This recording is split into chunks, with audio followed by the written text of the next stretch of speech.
అర్జున్ తమిళ hero అన్నది. తమిళ hero అన్నాగా madam నాకు డైరెక్ట్గా కొంచెం బల్బు వెలిగింది.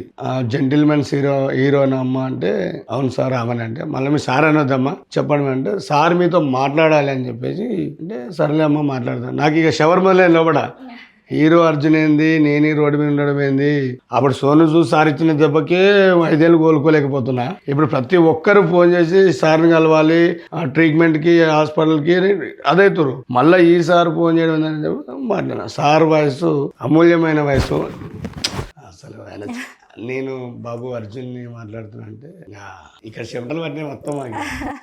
స్టన్ అయిపోయిన. ఫస్ట్ ఆఫ్ ఆల్ ఒక మనిషి అంత పెద్ద తమిళ హీరో నన్ను పలకరియడం అనేది కాదు. చెప్పండి సార్ చెప్పండి సార్ చెప్పండి సార్ ఆఖరికి అన్నా చెప్పన్నా అన్న అంటే నాకు అన్న అనేది 100%. అట్లా అన్నా చెప్పన్నా అంటే శివగా ఎక్కడ ఎలా ఉన్నావు బాబు ఆయన అనగానే సార్ బాగున్నాను సార్ మంచిగా ఉన్నాను సార్ ఇప్పుడు ఎలా ఉన్నావు అన్నాడు. బాగున్నాను సార్ అన్న నేను కలవాలనుకుంటున్నా బాబు అంటే అంత పెద్ద మనిషి కలవాలి సార్. సత్య శివ గారిని మొత్తం చూసుకోండి మొత్తం మాట్లాడండి అన్నాడు. 10వ తారీఖుని నేను కలుస్తున్నా I'm for waiting for you అని అన్నాడు. సార్ సంతోషం సార్ అని ఇంకా ఫోన్ చేతులు ఇట్లనే వస్తున్నాయి. నాకు ఫోన్ ఇట్లా మాట్లాడారు సార్ ఇది ఇట్లే వస్తున్నాయి. అంటే అదొక అవాకిగా నేను స్టన్ అయిపోయినా.